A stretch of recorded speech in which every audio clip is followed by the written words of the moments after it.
Hello and welcome to the show that bravely asks the question, are governments just making this up as they go along? I'm your name, and tonight we're diving headfirst into the wonderfully weird world of absurd laws from around the globe. Buckle up, because some of these regulations are so ridiculous, so mind-bogglingly stupid, that they might just make your head explode. And if you're watching this from certain parts of the world, doing that might actually be illegal. Don't worry, we've got lawyers standing by. Or at least we would if lawyers weren't too busy trying to decipher this legal gibberish themselves. Let's kick things off in the famously squeaky clean city-state of Singapore, where apparently they take their gum chewing very, very seriously. This isn't just about keeping the streets clean, it's a matter of national pride and public order. You see, in Singapore, importing, selling, or even possessing chewing gum is a big no-no. The government has gone to great lengths to ensure that this sticky substance doesn't mar their pristine environment. We're not talking about a slap on the wrist here, folks. The penalties are severe and meant to serve as a strong deterrent. We're talking hefty fines, potential jail time, and in extreme cases, maybe even a stern talking to from a particularly judgmental Merlion statue. Yes, the iconic Merlion might just give you a disapproving look. Now you might be thinking, John, surely no one has ever been punished severely for a little bit of gum. It sounds almost too extreme to be true, right? But let me tell you, the reality is quite different. And to that, I say, oh my sweet summer child, you underestimate the power of a government obsessed with cleanliness. They take this very seriously, and the consequences are no joke.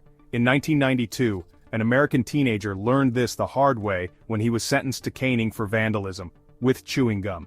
Yes, you heard that right, caning for gum, caning people, all because he wanted to freshen his breath. The incident became a global sensation, highlighting Singapore's strict laws. The punishment sparked international outrage, but the law remains on the books, a sticky reminder that in Singapore, you chew at your own risk. So next time you're in Singapore, think twice before popping that gum. From the pristine streets of Singapore, we travel across the globe to the Sunshine State, where the laws are as bizarre as a flamingo wearing a Speedo. Florida, you never disappoint. Specifically, we're headed to Florida, where apparently someone at some point felt the need to make it illegal to dress your donkey in pajamas. Yes, you heard that right. If you're caught putting your beloved burro to bed in a pair of fuzzy PJs, you could be facing the long arm of the law. Now I've got questions. Firstly, how widespread is this donkey pajama problem?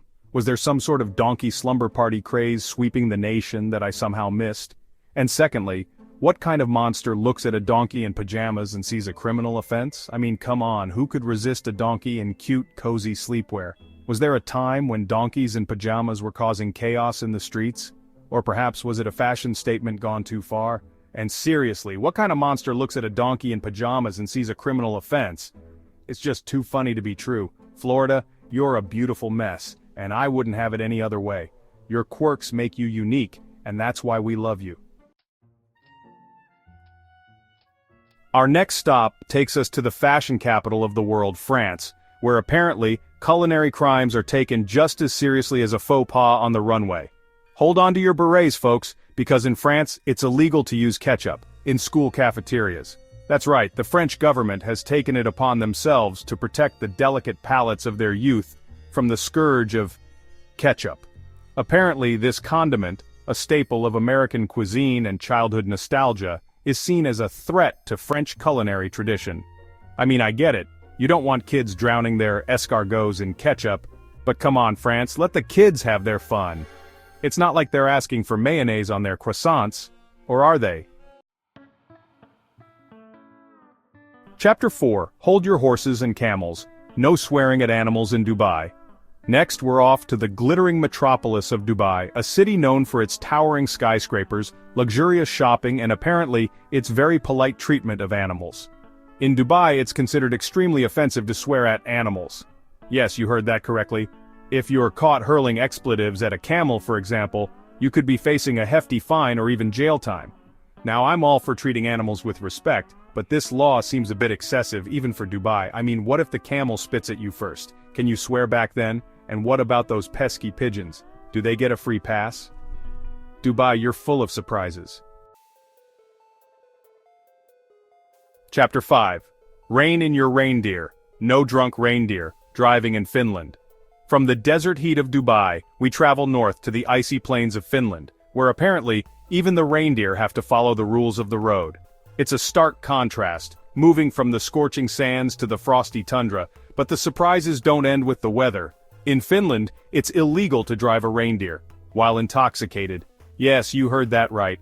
The law is clear, no drunk reindeer driving allowed. Yes, you heard that right. This isn't just a quirky local rule, it's an actual law that the Finnish government takes seriously. The Finnish government, in all its wisdom, has decided that drunk reindeer driving is a serious enough problem to warrant its own law. Imagine the discussions that led to this decision. Now, I've never driven a reindeer, drunk or otherwise, but I imagine it's a pretty challenging experience. Controlling a reindeer must require skill and patience, and adding alcohol to the mix seems like a recipe for disaster. And while I applaud Finland's commitment to road safety, I can't help but wonder how often this law actually gets enforced. Are there frequent patrols looking out for tipsy reindeer drivers? Do they have reindeer breathalyzers? Is there a special test for reindeer drivers to ensure they're sober before they hit the snowy roads? And what happens if you get pulled over? Are there fines, or do they take more drastic measures? Do they impound your reindeer? Is there a reindeer jail where they wait out their sentence? Finland, you're a mystery wrapped in an enigma, riding a sober reindeer. Your dedication to safety is commendable, and your unique laws never cease to amaze. Chapter 6. No ugly buildings allowed, architectural atrocities banned in Italy. Our next stop takes us to the land of pizza, pasta, and apparently very discerning architectural tastes. Italy.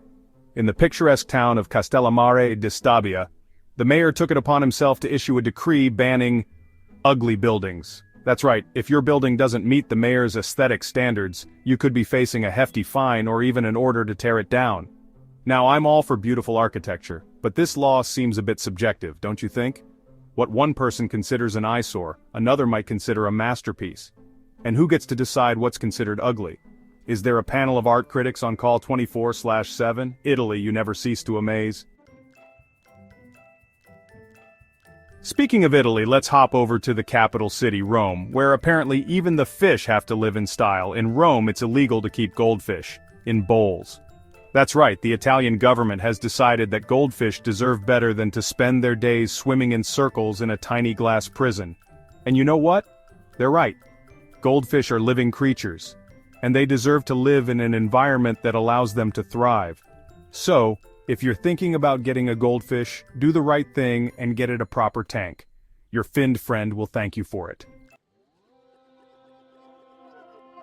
From the ancient streets of Rome, we travel across the Atlantic to Canada, a land known for its friendly people, stunning scenery, and apparently, its very specific footwear regulations. In Canada, it's considered a security risk to wear high heels on Parliament Hill. That's right, ladies, if you're planning on visiting the seat of Canadian government, you better pack your flats.